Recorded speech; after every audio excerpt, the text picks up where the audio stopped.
मेरे लिए आवाज व्यक्तित्व है। Voice is the personality. दोस्तों, मैं बातें करने की कला सिखा रहा हूं।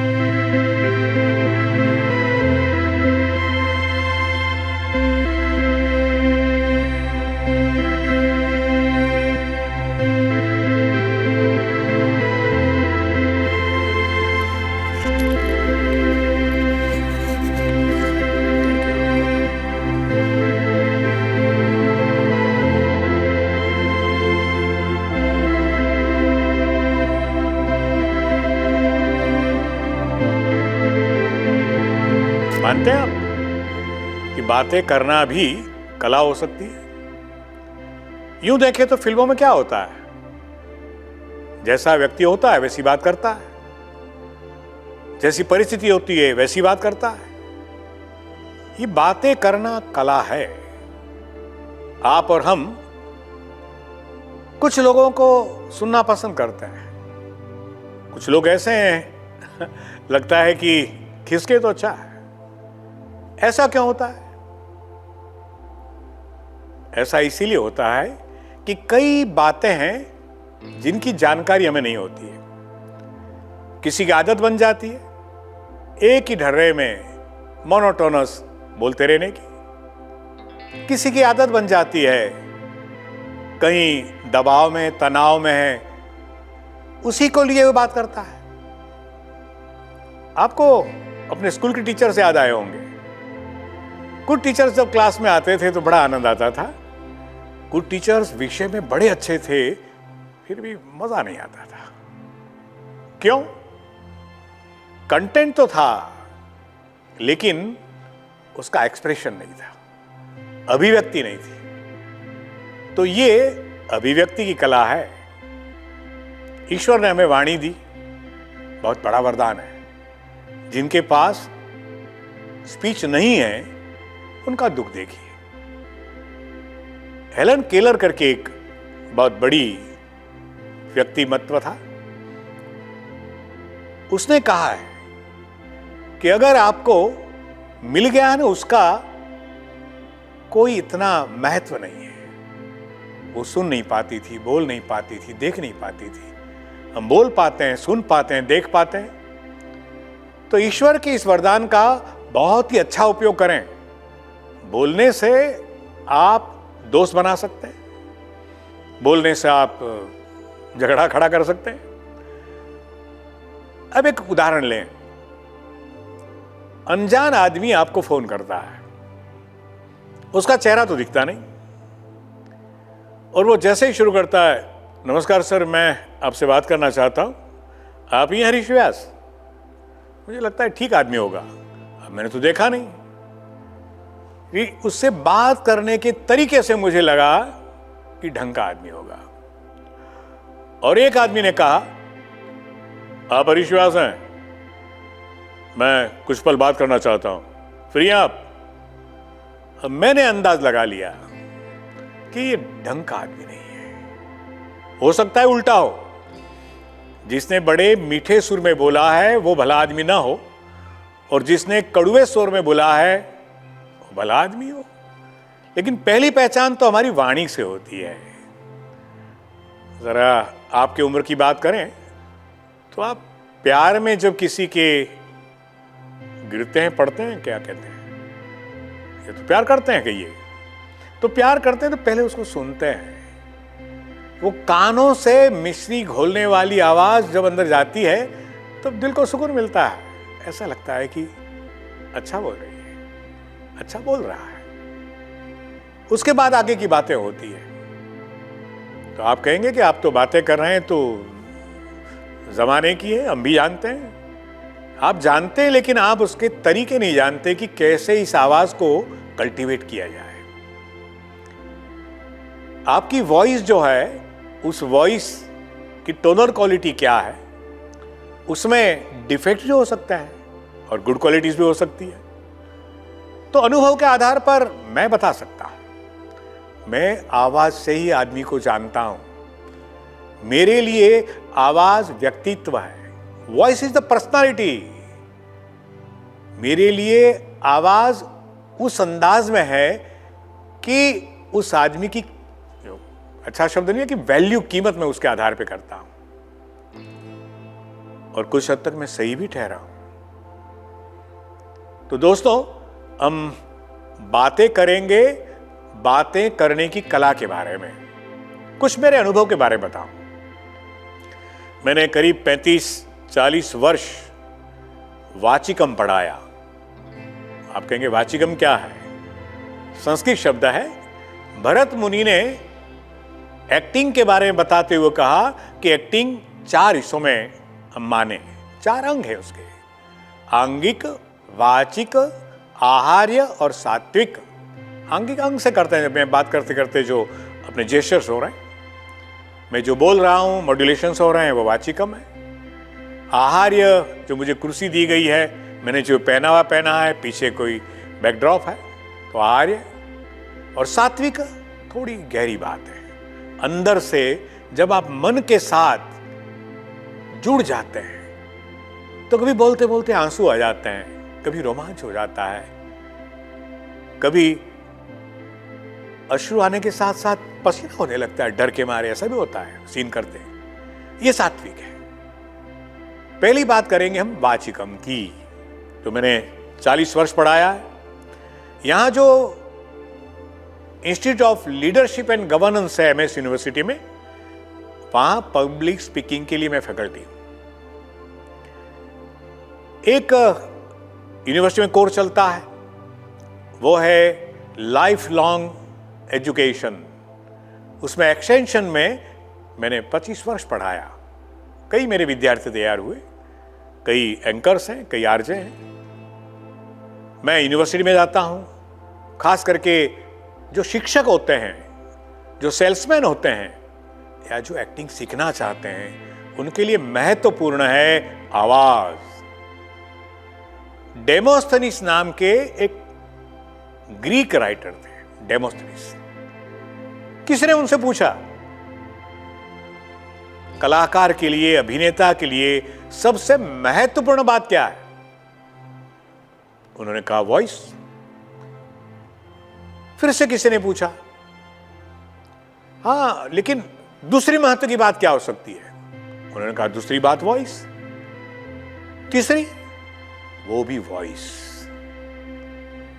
आज चाहे वॉइस फर्स्ट सेकंड थर्ड ना हो, क्योंकि ग्रीक थिएटर में लोग देख नहीं पाते थे। पहाड़ों के ढलान पर वो एम्फी थिएटर होता था और दूर से देखते थे, तो वॉइस ही पहुंचाना था। अभी हम वॉइस के साथ आंगिक पहुंचाएंगे, आहार्य पहुंचाएंगे और पूरा एक चित्र खड़ा करेंगे। लेकिन उसके सेंटर में जो है वो वॉइस है, स्पीच मॉड्यूलेशन है। डेमोस्थेनिस ने ये कहा, एक्टर के लिए फर्स्ट वॉइस है, सेकंड वॉइस है, थर्ड वॉइस है। ऐसा ही कहा हमारे देश के बहुत बड़े एनसाइक्लोपीडिया ऑफ ड्रामेटर्जी, भरत नाट्य शास्त्र जिन्होंने लिखा, भरत मुनि, उन्होंने कहा वाची यत्नस्तु कर्तव्यः। वाचिकम में यत्न करना चाहिए। जब वो डायलॉग को आप 2-4 बार 10 बार पढ़ते हैं, कॉम्प्रिहेंड करते हैं, पॉज कहां देना, स्ट्रेस कहां देना, उसको इंटोनेशन कहां लाना, इन्फ्लेक्शन कहां करना, तो आपको धीरे धीरे बात समझ में आ जाती है। और वो समझ में आने के बाद आपका कैसे बोलना भी हो जाएगा, तो चलना भी हो जाएगा।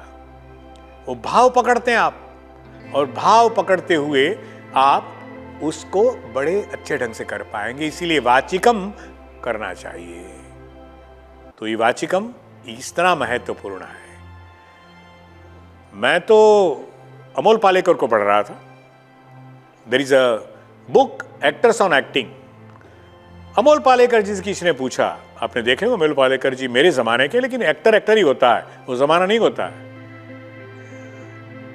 कई रोल किए, डिफरेंट रोल किए। आप ये अलग अलग रोल करते हैं और वही लगते हैं, वजह क्या है?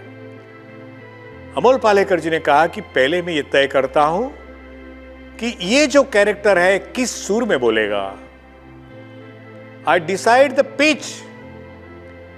वो पिच तय करने के बाद मेरा आधा काम हो जाता है।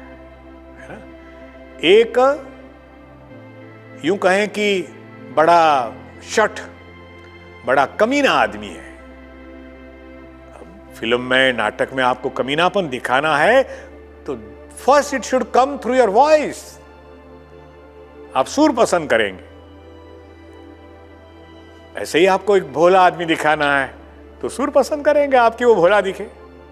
दो चार उदाहरण दूं, मजा आएगा। मैं बात ही कर रहा हूं, एग्जाम्पल हो जाए, डेमोन्स्ट्रेशन।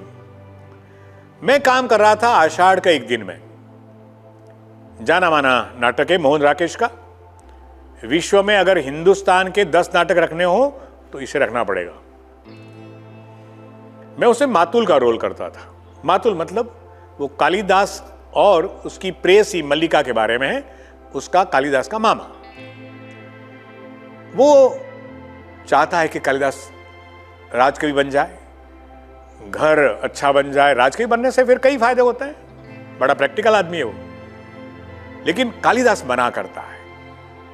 तब वो मल्लिका जो उसकी प्रेयसी है उसके घर जाता है।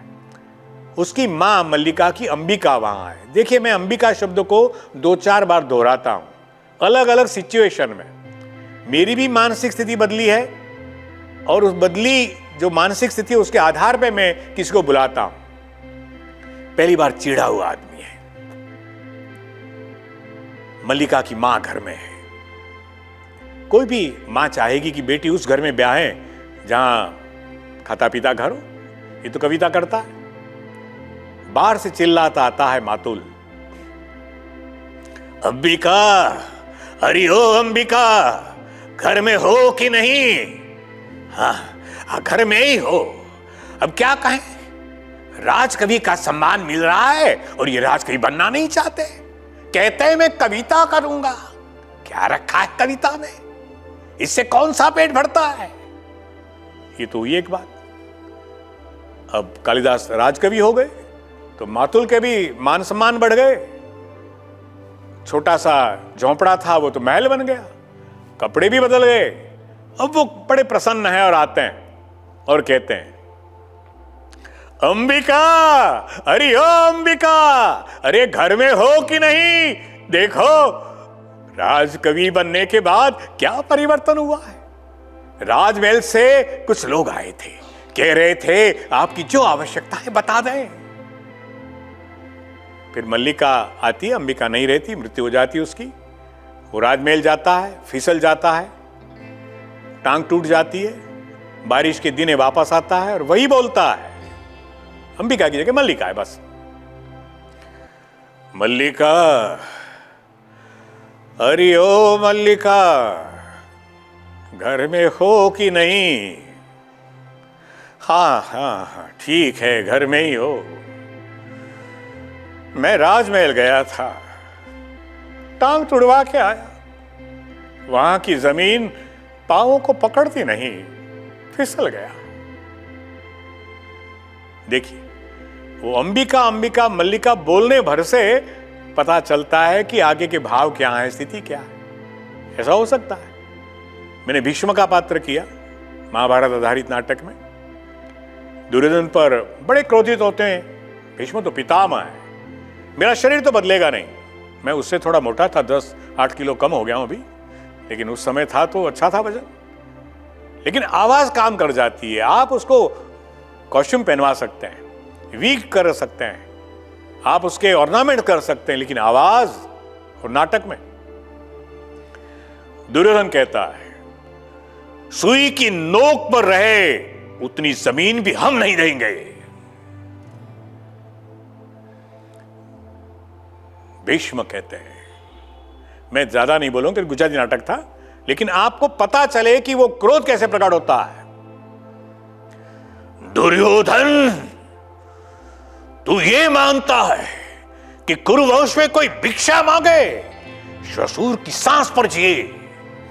तुझे हमें उस समय क्षमा किया था, आज नहीं करेंगे। परिवर्तन हुआ है क्योंकि वर्ष हुए हैं तो कुछ फर्क होगा मुझे लगता है, लेकिन ये परिवर्तन होता है। तो मैं आपको सिखाऊंगा अनेक पात्रों को लेकर, अनेक परिस्थितियों को लेकर, आपकी आवाज के गुण को लेकर, आपकी आवाज के दोष को लेकर आप किस परिस्थिति में कैसा बोलेंगे, उसमें एंकरिंग की बातें भी आएंगी, उसमें आरजे के लिए भी कुछ आएगा। मूलतः एक्टर के लिए, एक्टर सब कुछ कर सकता है, तो एक्टर जो होता है वो इन सारी बातों को ध्यान में रखता है। मैं क्या हूं, मैं कहां हूं, किसके सामने हूं, किस परिस्थिति में हूं, क्या बोलूंगा, कैसे बोलूंगा, यही मैं सिखाने वाला हूं। तो जुड़िए, सब्सक्राइब करिए और हमारे साथ चलिए। ले जाऊंगा मैं आपको वहीं जहां आप कह सके विश्वास से, मेरी आवाज ही पहचान।